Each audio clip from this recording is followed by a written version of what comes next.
This is Andy Perrault for Boxing Short in association with Betfred, and once again I'm delighted to be joined by Joe Gallagher. Joe, how you been keeping? Not too bad, take two. Yeah, not too bad. Like I say, it's Monday, we're back in the gym and good session by the boys this morning. It was indeed an easy take two, like you say. Unfortunately my phone was going off there, so I got a little distracted. But to kick on with the interview, we are seeing everybody back in camp now, everybody except for Callum today, who we will come on to later. But we'll start off with Paul Butler. How's Paul looking as he awaits news as to what's next for him? I know he said he's going to. Is he going to be on one of your cards, or was that Sam Hyde? No, I mentioned to Paul this morning. Obviously, been speaking to World Boxing Super Series. Most probably getting him on as a reserve on that huge show over in Tokyo. But in the meantime, I've just mentioned only in passing this morning, if you fancy jumping on my show, just to start the season, get out there, get a win, relevant, keep him active in the ratings, and so I need to have a chat with him later on. But he's in today. He had good sparring with the British bantamweight champion, and yeah, it was good 6 rounds. And it's like anything that they get back in from the summer, it takes a couple of good spars, and the heads are back on it now, and Paul's back on it. Good sparring. We will touch on Cash Farouk, who he was sparring, but with regards to Paul, he's in kind of a similar boat to what Jose Burton was before the MTK Golden Contract tournament was announced, to what Sam Hyde kind of is in now with regards to waiting for a big fight. He said that he fought on Liam Smith's bill and he just couldn't motivate himself enough because of the level of opponent. Paul wants to fight for world titles, he wants to become a world champion again. So how difficult is it for yourself to try and find the right level of opponent to keep Paul motivated? Yeah, it is, because you don't want to go in there, and like I keep saying to Paul, we're sort of like in a semi-final stage of a tournament of something, and we don't want to just take our eyes off the ball, and we've got to make sure we're professional, stay disciplined, and keep active and relevant. And if Paul has a fight now, we'll see what happens with the World Box Super Series final, what happens with them belts, and see if Paul then is in a position then to challenge for one of them vacant titles, and that's the plan. But he's got to stay relevant. He can't just sit on a shelf. He's still got to be in the gym. He's got to be training. He's got to be sharpening his tools, improving all the time, and going there and practicing things. You touched on the World Boxing Super Series final there. We'll just quickly move on to that before moving back to everybody in the gym. Inoue Donaire, how do you see that one playing out? I think it's a very good fight. I think Donaire he rolled back the years against Ryan Burnett. I was really impressed with him. Made the weight okay. Seen him at the weigh-in, and it was unfortunate with Ryan Burnett's injury, but I think there's only got to be one winner that night. Whether Donaire now can get motivated, get himself again, he will be motivated if he can turn back the clock, I should say, and put in a class performance against Inoue. But it is a real pick and fight. Obviously, Inoue's got to go in as a red hot favourite. He's bang on form. But I think Donaire has got still something left in the tank. It's a really good fight. I can't pick a winner at the moment. And you touched on Cash Farouk as well, sparring with Paul. Cash Farouk versus Lee McGregor. Paul just kind of let it slip that the fight has been agreed between both of those guys, but no dates to be announced as of yet. What are your thoughts on that one at bantamweight between Cash Farouk and Lee McGregor? No, I think it's a great fight. I think it's good. I think it's for the British and Commonwealth, will it be? Lee McGregor's Commonwealth champion. That's a great domestic fight. Good profile, and a good fight for both of them at this stage of the career, before they look to move on. Farouk just won the belt outright. Cash? Not sure. I think he just won the British belt outright, so that's fantastic achievement. And this is the type of fight now that he can claim another belt and test himself against quality opposition, and comes through this, and I'm sure he'll be looking at the European scene then. And then moving away from Paul Butler onto Sam Hyde. How is Sam looking in camp as he continues just to tick over? No, Sam's in the gym, he's improving, I'm really pleased with him. He's worked hard in the summer. He came over to Mexico with us, had some good training sessions over there. He's improving all the time. He's mad for the Riakpo rematch. I spoke to Dylan White in Liverpool about it. He wasn't that keen on it. He said he would do it if the money was right. I put a social media post out the other day saying unfinished business, and I think he turned around and said, well, it looked like Sam Hyde was finished in that. Well, if you thought Sam Hyde was finished, then let's do the rematch. It is unfinished business. Sam Hyde only had to stay on his feet and he won the fight, but obviously with the injury that forced the stoppage. So it's unfinished business from Sam, and my point of view, and we want to go in there and give the opportunity to put things right. And if Dylan is as confident as he is in his man, then he should have no hesitation in making that fight. Jose Burton. Jose Burton getting ready for that Golden Contracts tournament with MTK. What are your thoughts on that tournament first and foremost and the setup of it? Yeah, listen, I think it's a great idea. It's tailored on the back of the World Boxing Super Series.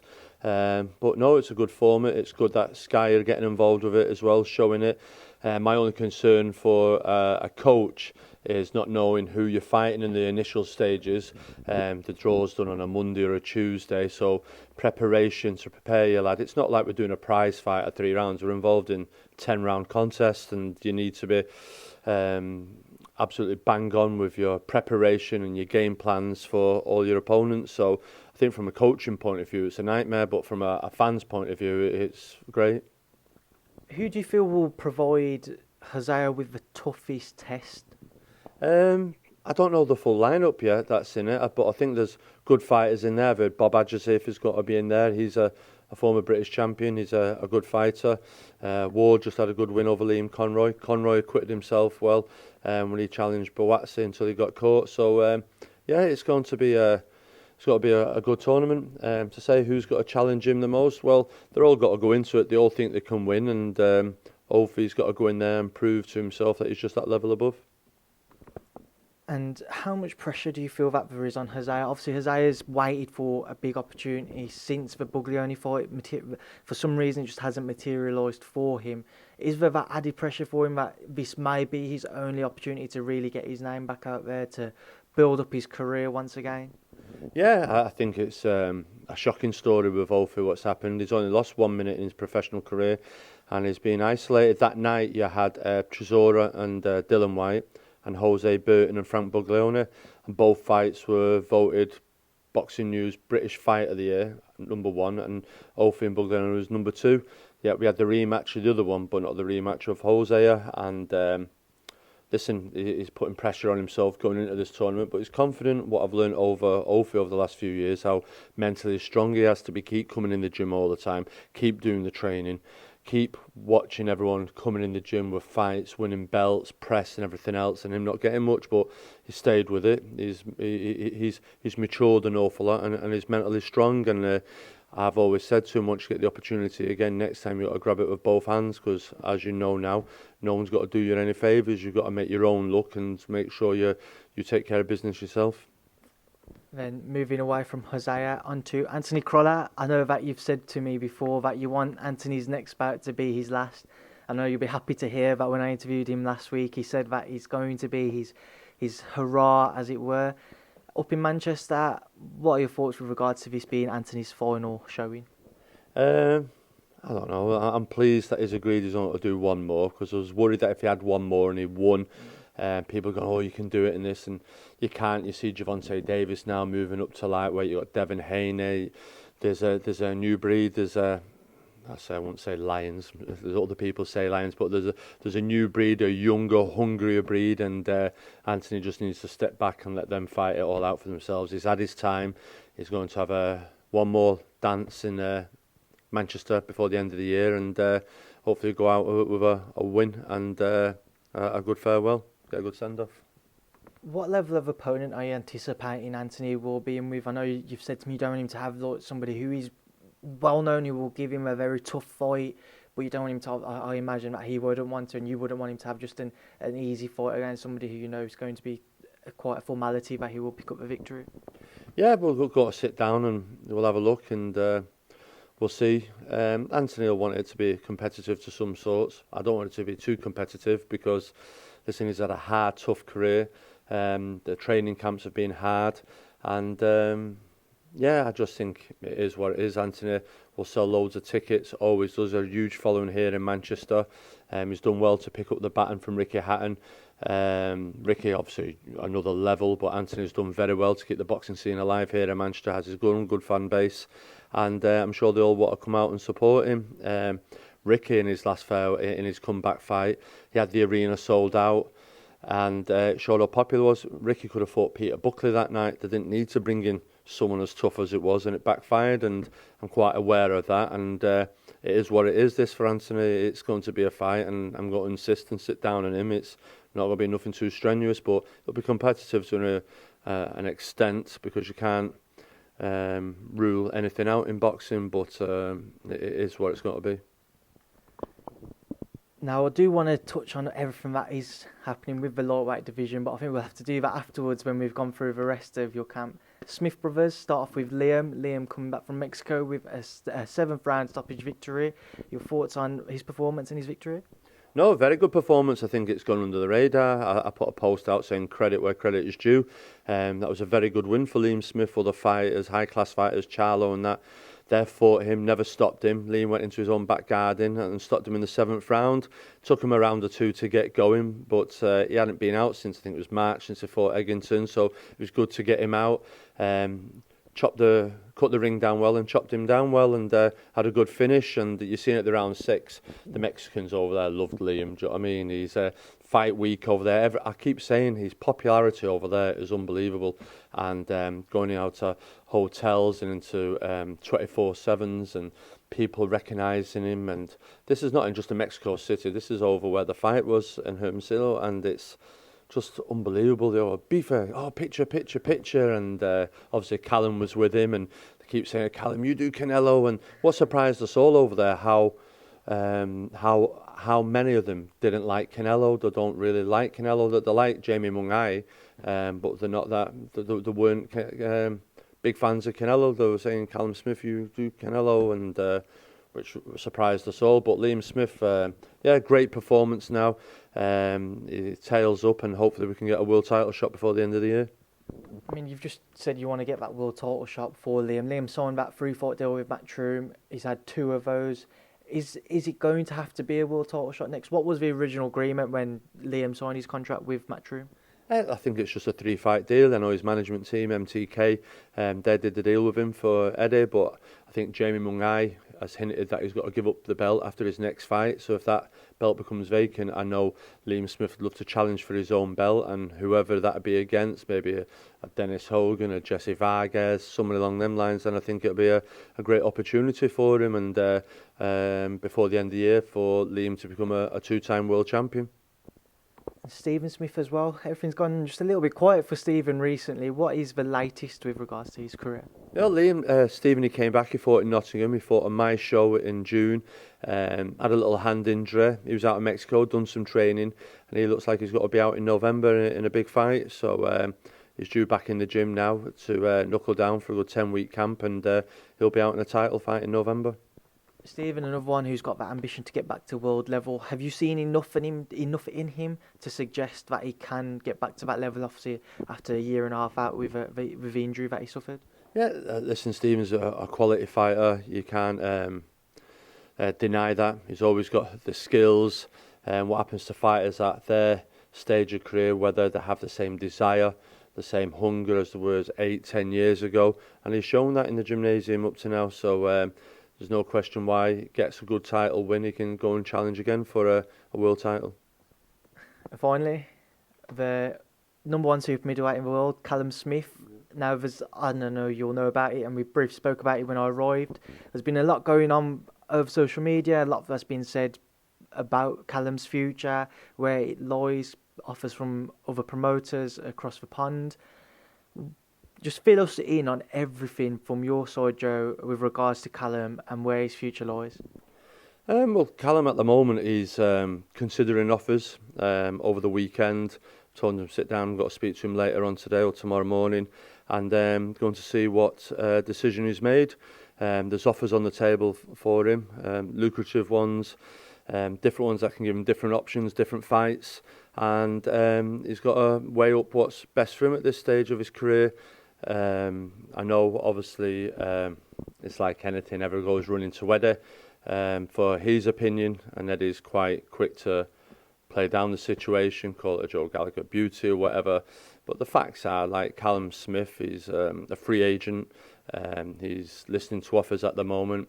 Eddie has been in touch, offered Callum possibly a fight, and then now the mention of Anfield as a possible fight next year with an event.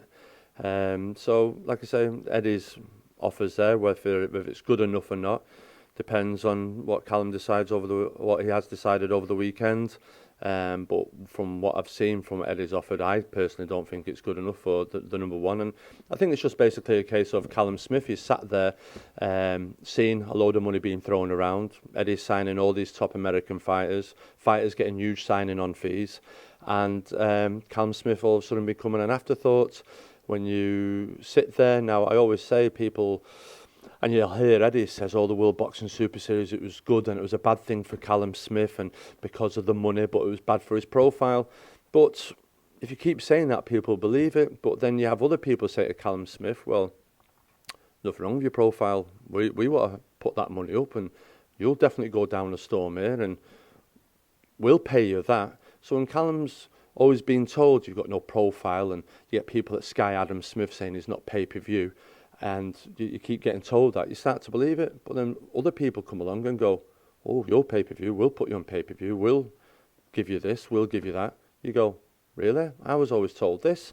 So, and I've always said, and I've said it to the people at Sky, and I'll say it here now, they say about Callum Smith profile, but that's not our job. Callum Smith gets in the ring, fights, I manage, I train, everything else. The promoter's job's to promote, Sky's job's to promote. So if Sky decide that they don't want to put Callum Smith on ringside, if they don't want to put him on a podcast, if they don't want to invite him down to Sky, if they don't want him standing at the weekend with a mic doing commentary work, put him on the Sky Soccer AMs, that's down to Sky to promote. Sky in full effect. We've seen what it's done. It's took Tony Bellew from half-empty arena against Chalemba into a huge pay-per-view star. So Sky, when they've got it, they can absolutely go full steam with it. So when they say he's got a profile, well, that's not down to us. That's down to you. That's your failings in not promoting the kid. And how can you not promote Callum Smith? Look at the knockout reel that he's got that you could put 20 seconds out. He's a phenomenal fighter. So yeah, that's where we are with Callum at the moment. So I'd turn around and say to you, if Sky and Eddie Hearn sign Terence Crawford tomorrow, will it be on Sky pay-per-view? Is that a genuine question? I don't know if that was... No, would it? I would assume that they would put those guys on, yeah. Okay, if they sign Daryl Spence tomorrow, would they turn around and put him on Sky pay-per-view?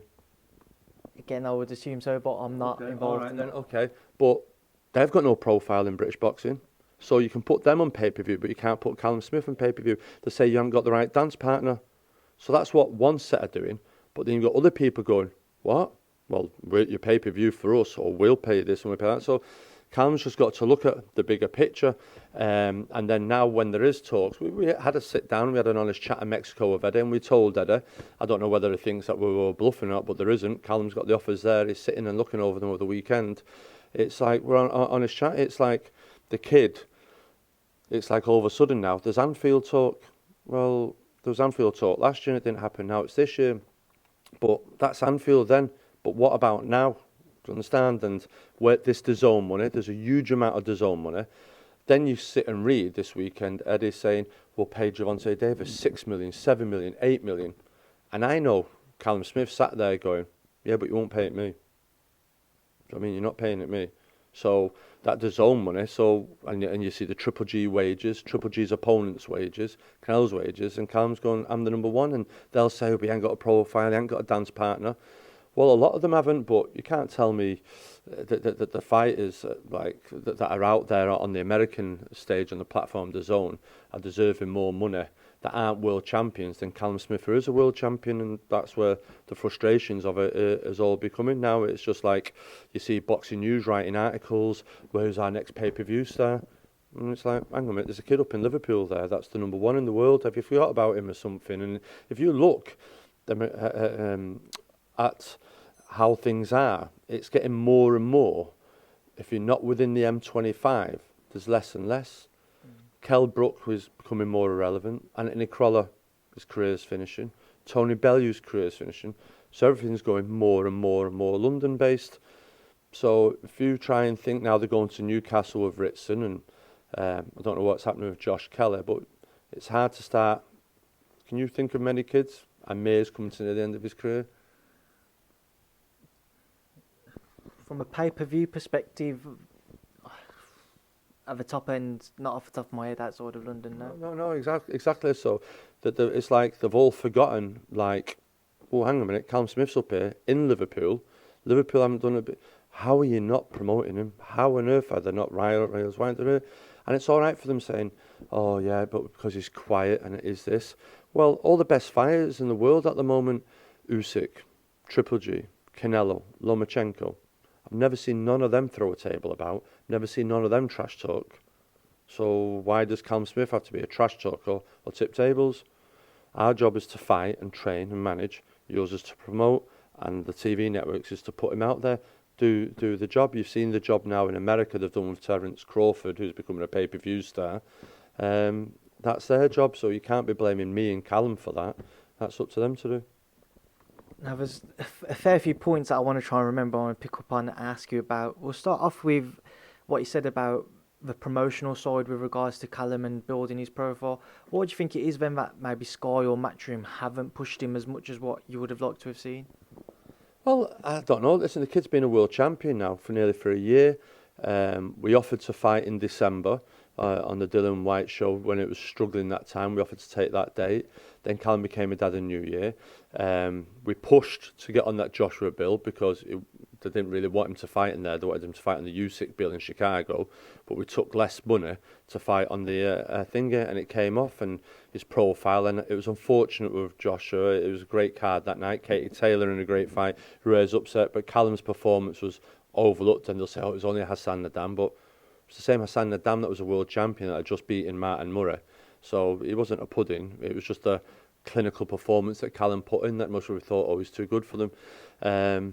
So that's it. So them, you only have to ask them. I've spoke to Adam Smith and they said, Joey, he's not pay-per-view and he's not that. When I think to myself, well, okay, but boxing fans, I'll give you an example this weekend, know Lomachenko, but the casuals really didn't. But you got that sold as a pay-per-view. Surely with Callum and his highlight reel in Liverpool and the story of the four Smith brothers, everyone else, you could make him a pay-per-view with a good undercard, because that's how it works. Saturday weekend was a good show with a good undercard, and that's how they start off. AJ's first pay-per-view, good undercard, until he can stand that on his own. So that's where it is, and they say, oh, there isn't the right dance partners for him. Well, there isn't for a lot of opponents out there, world champions. They have to make do. In the meantime, you can't shelve Callum until a Canelo, a Kovalev or somebody, Benavides, comes available. The kids still need to fight and sharpen the tools, and they're still learning. Callum Smith's still learning, and no one has seen the best of Callum Smith, but he needs to have fights to practice what he's learning. Now, you also mentioned the offers that are on the table. Who exactly have you guys been speaking to? I'm not going to reveal that. There's a confidentiality thing on that, but there's offers on there, and there'll be a decision made this week. What do you think your head tells you with regards to Callum? Do you see him sticking with Matchroom? In fact, when I arrived, I think there was maybe confusion with regards to his deal with Matchroom and Eddie Hearn. I think many people just assumed that he was tied in under a contract basis with Matchroom. What is that? What is the deal with that? And Eddie said that he's said to me in an interview that he's got an option on his contract to hold his next fight. Well, as far as a contract, Callum's never had a contract with Matchroom. We've always done it as a handshake, fight-by-fight basis, and it's been great for us. It's been great for Matchroom. It suits Matchroom because when they do these deals for fighters, and they don't perform, they can just drop them. It's fortunate that Callum is one that they haven't been able to drop, but he's never signed anything. I think what the option Eddie may be on about is that they can try and match whoever's wanting to offer something for Callum's next fight. We give him that opportunity, but as far as I understand it, after speaking to his lawyer, that's the only option on it. But Callum's never been contractually, as in a long-term contract with Matchroom. So Callum's had a weekend to think about it. It's like, I've got to make this clear, there's no problem with Eddie Hearn. We got on well with Eddie Hearn. Eddie Hearn's been very good to me. He's been very good to me fighters. Matchroom have been very good fighters, and Sky have.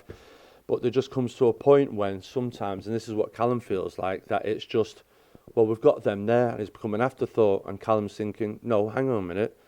You can't, go paying everyone all this money and just think, yeah, we'll just deal with Callum here and cap his money or pigeonhole him and think that you've got him.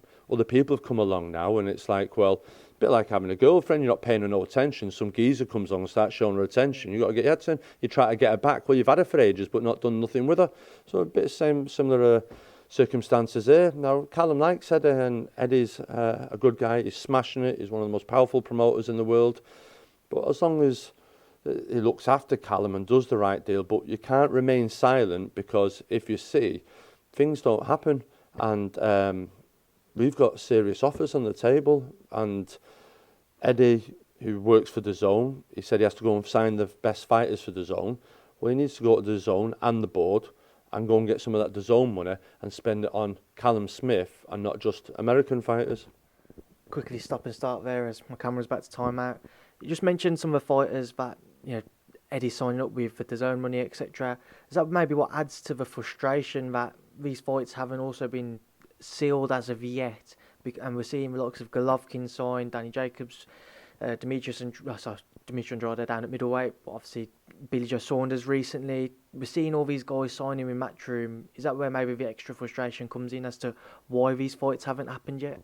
They're not signing with Matchroom. They're all with the DAZN platform. I'm not sure who Billy Joe signed with. I think he's with Matchroom, and now I don't know whether Billy Joe is under Matchroom and Sky or Matchroom DAZN. So my understanding is Billy Joe is with Matchroom. Golovkin's just signed with Matchroom. I don't think he has. He has recently. So originally he was just with DAZN. No, I don't think Triple G signed with Matchroom. I think they're going in partnership. Okay. With something, because I think Matchroom or Eddie Hearn has helped Triple G's fight by paying Triple G's opponent money. Okay. So I think that's where that partnership's come on. So as far as getting your Canelos, your Triple G's, it's very hard to. They're all their own men. Now they're talking about Anfield and Billy Joe signed to fight Callum Smith. Well, first we've heard about it, because no one's ever said anything to. Eddie has mentioned something the other day, but it's like, well, all of a sudden it's Billy Joe at Anfield, and it's like, well, who says we're fighting Billy Joe at Anfield when there was talk always of a Triple G or a Canelo, but now there's going to be a Billy Joe. And I said this year, that's a great fight. I said to Frank, it's a great fight. We'll do that in Mo Shopping next year, and if it happens in Anfield next year, it'll be a great fight. Great British blockbuster. Callum would love that. But it's like the goalposts have moved a little bit. So, listen, at this stage of his career, Callum Smith, he wants the big fights and the big money. And if you can't afford to run or maintain a high premium product, then you've got to let it go and let someone else look after it. There's something else which is kind of threw a spanner into the works. The WBA ordered Callum to defend his title against mandatory challenger John Ryder. What are your thoughts with regards to the decision to make that fight now? Yeah, listen, it's good timing. But as soon as Callum Smith won the world title, I think Eddie made the John Ryder fight for a final eliminator against wherever the kid came from. I can't remember his name, but it wasn't much cop anyway. So they made that fight. So I've always felt if it was always ready there. It's funny because I've been told for the last 3 months John Ryder's fighting Chris Eubank, and it's been on ITV and everything else. So if he's going to fight, he's mandatory now. And even for that, when Eddie's proposed in the past, we had a list off Eddie of opponents a couple of weeks ago. 3 of the fighters were in the top 5 in the world, and one of them was John Ryder as a mandatory. But the money they wanted to pay Callum to defend against his mandatory was like shocking compared to what other top fighters in the world are getting. Now they'll say, but Callum hasn't got a profile. Will you please stop that? That's your job to make the profile. You've just built Loma-Campbell into a huge pay-per-view event, and not many people in Britain knew Loma-Campbell was. Fight fans did, do you know what I mean? But fight fans know who Callum Smith is. So stop please saying profile stuff. You've got the product. Go and put it out there. Do you understand? You've got the knockout reel. You've got Sky behind. You've got DAZN. Go and do it. Give him the profile. That's not our fault. You've got the keys to the locks to put him onto the shows. Go and do it. So it's But as far as John Ryder, if that's the fight we've got to fight, then we'll fight John Ryder. But like I said to you, he was offered to us as one of the opponents a few weeks ago, and I said to her, well, he's that mandatory. Yeah, but that's all we can afford to pay. And I'm like, well, Triple G's mandatory is getting around $5 million, but you're like, that's not. So there's lots of negotiations to be had anyway. I think one thing which I've also picked up on is when I interviewed Eddie, he seemed to more so be suggesting that it was you who was looking at the offers instead of Callum. He said it was a Joe Gallagher special, was his exact words. What are your thoughts on that? And with regards to Eddie maybe suggesting that it's more so you looking for the deal instead of Callum? Well, listen, Eddie's Eddie's a born salesman, and I'm not got to go into competition with Eddie on social media. Eddie's got the gift of the gab. Everyone believes what Eddie says is the Bible. Some don't, but not everything says Eddie is the truth. Callum Smith has asked me to go and see what offers are out there for him. We've done that, and we've come back. So I'm not going to go off and do something. That's what Callum's wanted to do. So we've gone out there. His brothers know what's out there. They hear what's on the market, who's getting what and everything else. And they're in his ear all the time telling him to speak up and say his piece. So that's like anything. I can't get involved in what he says, she says. But if what Eddie wants to say and everyone wants to believe what Eddie says is the truth, then great. But there's always two sides to a story. And not everything Eddie says all the time is always the truth. So whether it's a Joe Gallagher beaut or not, you can tell everyone and anyone, but I know I can sleep well at night that a kid has asked me to do something as manager. I've gone and done it and done the right thing. Now, you also said as well, at this stage of Callum's career, I know it's something that we've spoken about a lot off camera, that you want to see your guys make their money, be as successful as can, and then get out as quickly as possible because of their health factors, etc. How much longer do you foresee Callum's career continuing for? Ideally, as a trainer, I'd most say 18 months, 2 years tops. I'd like him to have the big fights. I'll give you an example now, Kovalev-Yarde, if that isn't going to happen. So I've said to Eddie straight away, before you start thinking of Boatse and everyone else, Callum Smith will fight Kovalev. Let's make that. If Canelo and Kovalev can't happen, if Kovalev and Canelo can't happen, let's try and put pressure to do a Canelo Callum Smith. Don't have Callum as the afterthought all the time. It should be in the first in your lips, do you understand? Triple G, I've got Callum Smith. I've got Callum Smith. So they're big fights to be had, do you understand? So let's go out there, let's be proactive, and let's try and deliver the kids the big fights. It's dead easy to go, can't get no one, we can't do this. But Eddie's very good. It's very much, no disrespect to anyone, Eddie is very good. He goes out, you just seen Loma-Campbell. It's very much years ago where Frank Warren had a hard-on for a fighter. He'd move heaven and earth to get them. And you've seen the job that he did with Nathan Cleverly when Kawasaki said it. He went bang, bang, bang, got him a world title. When Frank's on it. Frank's one of the best out there. Eddie Hearn's the same. And it's like, well, you've got the kid here now. He's world champion. The World Boxing Super Series have gone, there you go, Eddie. There's Callum Smith, he's world champion, and he's the world number one. So it's like, you've had a year with the kid. And it's like, you say his profile, but you've had him a year back. So we just want the big fights. Callum wants the big fights. And let's force it. Let's pressure it. Let's use social media. Eddie's great at social media, pumping, getting fighters to tweet stuff, to drive, get the fans at it. Well, let's get calling your Canelos. Let's get calling your Kovalevs. Let's get Callum Smith's name mentioned out there all the time. Don't just go, oh, he's got no profile. Get him a profile.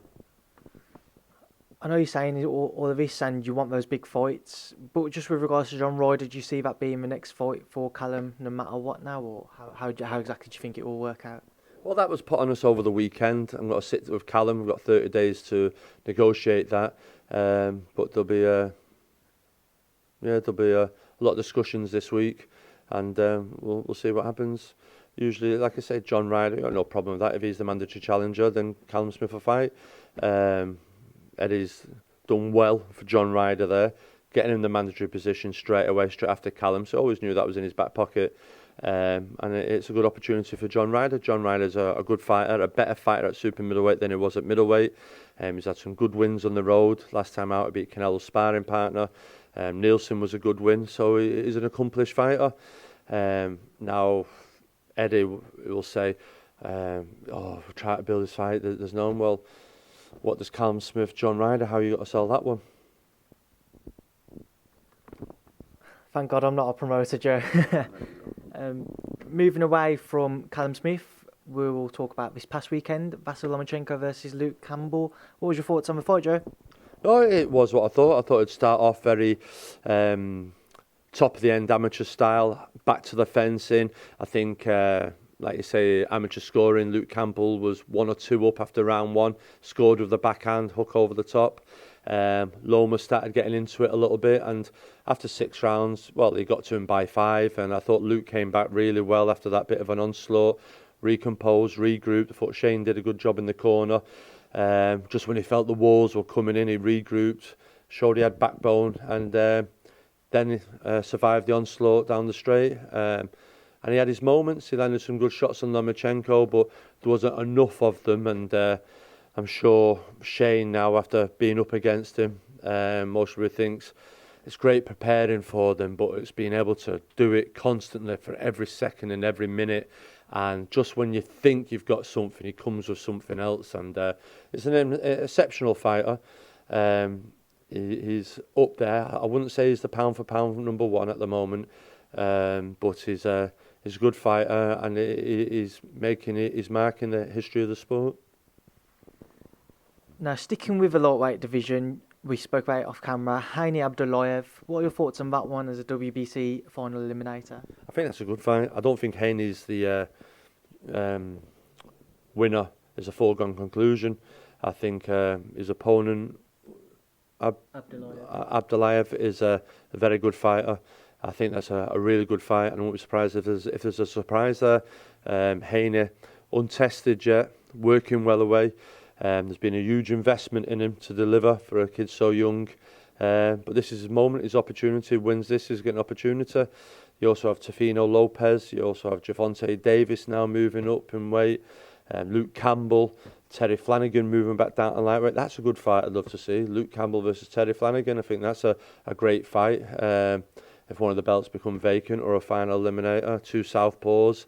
And but like I say, it's going to be an exciting division now. What are your thoughts with regards to Javonte Davis seeming to vacate his super featherweight WBA world title to move up to lightweight, or at least is installed as the number one challenger in that division now? Yeah, I just think he's got frustrated trying to get that Tevin Farmer fight. They've been trying to do it for ages, and listen, did he fail weight last time out, or one of the weights? He was close or tight to the weight. He's not the biggest fighter, big in personality, but he's most probably thinking now's the time to move up, and he most probably sees the challenge as Lomachenko. He wants to fight Lomachenko, and with your Lopez's there's more money to be made in the lightweight division. It's a hot division, and he wants to put his name in the frame there and just leave the super featherweights behind now. How do you think Javonte would fare against Lomachenko? It's a fight which has been talked about previously. What are your thoughts on it if that was to happen? Be interesting to see Lomachenko move back down. Well, he's staying at lightweight now. There was talk of him moving back down. I think Lomachenko's movement's just a little bit too much for Javonte. I think Javonte carries the power to trouble Lomachenko. You've seen Luke Campbell have moments the other night. But I just think Lomachenko's just got too much movement, too much variety. And also on that undercard, we saw Hughie Fury versus Alexander Povetkin. What was your thoughts on that one, Joe? Yeah, I think Povetkin was the rightful winner. A fair play to Hughie Fury. For such a young fighter, for 24 years old, he's gaining huge experience. He's learning on the job. And when everyone usually says heavyweights, they don't mature till they're late in their career, Hughie Fury's gaining big-time experience, big fight experience. He's learning. He's not losing. He's got getting knocked out. He's not shipping big punishment. He lost to Parker close. He lost to Povetkin the other day. But he's one of the new breed of fighters, most probably with Daniel Dubois coming through. That'll be able to carry the flag for the heavyweights for British boxing in a few years. A lot of people always seem to suggest, and what I saw over social media and what Peter said himself, Hughie needs to develop a bit more of a mean streak. He needs to be a bit more free-willing with his right hand and let it go a bit more. Is that the way you see it with Hughie? And until he does that, maybe that's what's holding him back from really establishing himself as a top heavyweight? Yeah, like I said to you, I don't think he's fully developed yet neither. I don't think he's developed. He hasn't got what they call man strength. Usually don't start getting that to like 26, 27. And then with that, and I think also as well, because Hughie's always on his toes, he's moving, he's jabbing. He's not really sitting down and driving the right hand home. He's up high on his toes, jabbing, he's chopping the right hand in, but there's not much power behind it. But he's a sharp hitter, not a concussive, but I just think over time and development and training in the gym and his body maturing, that will come as long as he's learning the technique and the shots throwing. That'll come with it. He's still a baby. He's still a baby for a heavyweight, and he's doing exceptionally well. He was unfortunate the night, but he shouldn't be too far beating himself up about it. He's got a huge future still. And we also saw on the undercard further down, Charlie Edwards versus Julio Cesar Martinez. A lot of confusion after the fight. Julio Cesar Martinez seemed to have the stoppage victory. Mauricio Sullivan, WBC president, jumps in the ring and then says it's a no contest. An immediate rematch will be called. What were your thoughts on that entire fight and the situation?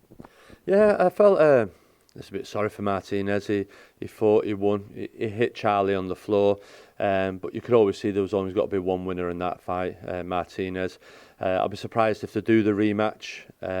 Everyone's full of bravado and talk after it, but I'm really surprised. I think the writing's on the wall there. Martinez, I think it'll take a huge effort for Charlie to derail him. Now that Martinez knows that he can hurt him as well, he'll come with his tail up even more and he won't be denied. So whether Charlie goes and fights or in unification or moves up, or be interesting to see. But as far as the VAR, it was interesting that it happened, because a lot of people in the scene said, well, where was VAR for Boatz's performance beforehand? It was a low shot and then a shot to the back of the head, and I don't know whether Gilberto was there or not, but I don't think he jumped into the ring and started calling for VAR either. So this is where we get in, when you can say one fight, well, he got stopped, he got hit on the back of the head on a low blow, and then the next one, the fight's called off. So it's sticky, either going to do it for one or for all, and I think it's down to the commission, really. I think the British Boxing Board of Control should have stood firm. I think when we've been in Las Vegas, although the commissions are there, it's in Las Vegas, it's their rules, and I think the other night it should have been the British Boxing Board of Control. It was their rules, and it was them to interpret it, what was going on, not for the WBC. They could go away and have an inquiry and everything afterwards, but to be so spontaneous on the night and so quick, I thought was wrong, because that wouldn't happen in Las Vegas. It's Las Vegas rules, not the commission, and the commission, not the governing body. And I think over in here as well, the British Boxing Board of Control should have had the right to say there, not the governing body. To move away from that card, the week before we saw Anthony Yarde face Sergey Kovalev. Sergey Kovalev coming away with a stoppage victory. What was your thoughts on that fight? Yeah, it was a good fight. Anthony Yarde quitted himself well. Had his moments. He was one combination away from finishing it. We could all be sat here saying what a great performance. Went to Russia, did the rocket, pulled it off, and I'm sure there'd be a lines in the camp song in the top 40 at the moment or something. So, but like I said to you, it was unfortunate. Tundi told him to go out and empty the tank. He did, and it backfired a little bit. And I think when you're in with someone with experience of Kovalev, it's I'm not calling Tundi. It's very quick to people to jump on him. He's done a good job with a kid that he's had from scratch. But I just think that's experience, big fight experience. You've got someone like Kovalev who's a hard man, been in hard fights, Andre Ward, stuff like that. And he's mentally very strong. And the way he came back, and not just came back, but came back and win the next round well, and then stopped the round after, shows you how sign. And it was, I think, maybe a little bit excitement, giddiness. They can sense it, but maybe it was a lull. But he emptied it, but it just wasn't enough, and by emptying the tank he left himself open then for the finish and getting put over. And listen, people say it was a jab. When you've emptied the tank, as you've seen with Michael Watson against Nigel Benn, it only needs a jab, and it wasn't just a soft jab. Kovalev is known in the business of having a great jab, and I think that was the shot that put Anthony Yarde over fatigue more than anything else. And I've seen people saying you could have stopped it, but with Anthony Yarde, from what you hear from them, the big puncher he is, and the way that Kovalev, some could argue, well, Kovalev might have punched himself out coming back them 2 rounds. So it was that type of fight. Lessons learnt. They'll go away, they'll regroup, and fair play to Anthony Yarde. He went over. He knows where he is now in the scene of Wilson. But first of all, but full credit for Kovalev from still showing. He may be old, but he's still got the desire. He's got the mental toughness, and he's got the boxing brain as well to still pull out the win. Tundi did come in for some criticism over social media after that fight with regards to what he was saying in the corner between rounds, etc., and the build-up and what he said. Do you think that the criticism he's received has been fair or unjust? It's hard, really, because I know a couple of people. I think Eddie had said to the lads, "Wow, imagine if that was Joe coming out with all that crap." Lyons and Campbell would be getting ruined. Get ruined without saying anything. So that was it. So I understand that, but by doing that and you put it out there, I know you're thinking, but if you're putting it out there, then you've got to be able to take it. It's a give and take, and you've got to put yourself up there for the knockdown. But I know Frank Warren said he's got to have a meeting with him and sit it down, and that's Tunde's belief. If that's the way that Tunde wants to do things, there's 7 billion people in the world. No one's the same. And everyone has to be themselves. You can't be yourself. And I think through social media and everything else, people try and pigeonhole you, cap you, tell you to be quiet and stop you from being who you are. And if that's Tunde, let Tunde be Tunde. It's done him up to life, well up to now. And he's brought a kid from scratch there for nearly within a combination of having a world champion. So Tunde's Tunde. It's like Marmite. You either like him or you don't like him, turn off. If you do like him, tune in and listen. And everyone has the option to not listen to him or do listen to him. But for the people that are always pointing the finger, you've always got to remember you've got 3 fingers pointing at yourself. So it's if people out there can do better than him, then go and do it.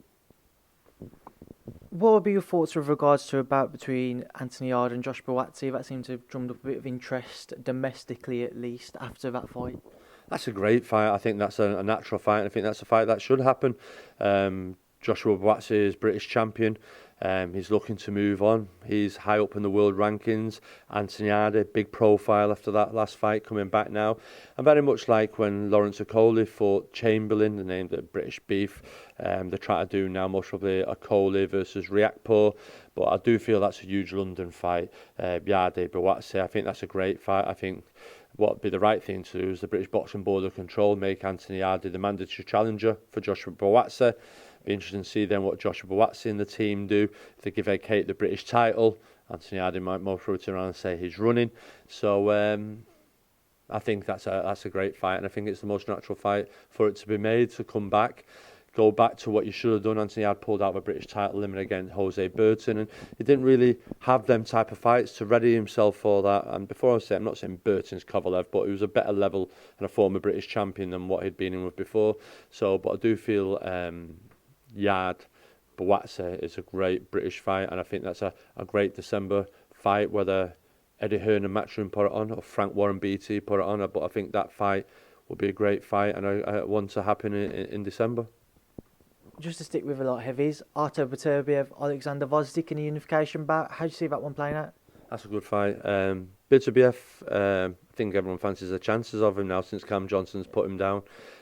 Good fighter, carries heavy hand, but I fancy the other fella. How do you pronounce his name? Vozdik. Vozdik, he's technically good upright. Not sure whether he can take a punch or not.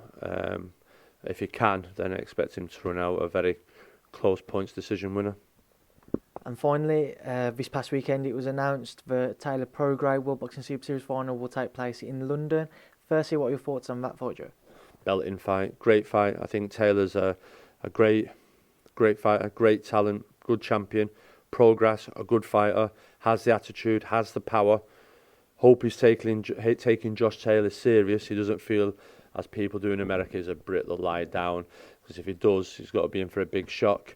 I think he was ringside for Josh Taylor's last fight. Taylor's got boxing ability. Does he have enough pop in his shots to keep Progress off? Progress has got the pop, but can he land on Josh Taylor? I'm surprised they've allowed Taylor have all his 3 fights in the World Boxing Super Series, have it in the UK. I thought definitely this would be one that would end up in a Jeddah or in America somewhere, but fair play to him. I think home advantage has got to be key, and I think Josh Taylor will win again on points. And final couple of fights just to pick up on that undercard that was announced. Chisora Parker, how do you see that one going? Yeah, it's a good fight. But I don't know what relevance it's got. It's one of them fights. They make it. It's good, Chisora Parker, but where is it on the grand scheme of things? Where is it landing on the scheme of things? So, listen, they're building it up, but what relevance does it have? It's a good heavyweight fight between the two of them. Where does the winner go? I don't know. They're not good enough for elite level, but it's a good fight between two fighters. And Lee Selby versus Ricky Burns was also announced. Again, your thoughts, Joe? Yeah, good fight. I don't think it'll be crash bang wallop with the pair of them. I think they're both styles could make it for a bit of a snooze fest. Lee Selby moving up to lightweight. First challenge, Ricky Burns moving back down to lightweight, being out for a while. Both experienced, both got miles on the clock. Selby with a point to prove, and I think the winner is fighting for the career here. The loser, I think, has nowhere really to go after. Maybe a bit harsh saying that, because they're both talented, but there's miles on the clock. But it's a good fight. Maybe I proved wrong on the night, but stylistically wise at the moment, doesn't look like the best matchup. It could be an awkward, messy fight. As far as winning it, I really can't pick a winner at the moment. I'd have to study it more, but it's an interesting fight. And finally, Tyson Fury returns to the ring next weekend against Otto Wallin. Your thoughts on Tyson's return to the ring, Joe? Yeah, Tyson Fury's the man, isn't he? His opponent, not seen much of him. He's a heavyweight, all heavyweights, in this sport. That's why everyone likes heavyweight boxing. They're all within a puncher's chance. But I think Tyson Fury, we're seeing the best of Tyson Fury at the moment. I think that fight over Wilder has given him huge confidence. He's absolutely enjoying life. You've seen that in his last performance. He came out, didn't take 6-7 rounds, came out, done what he had to do, and expect him to do the same thing. And all roads lead to this rematch with Deontay Wilder, and that's what we're all looking forward to. Well, Joe, that's a question for another day because I've kept you for long enough. As always, it's been a pleasure, and thanks for speaking to myself and Boxing Social. No problem. Thanks for coming up. Cheers. Thank you.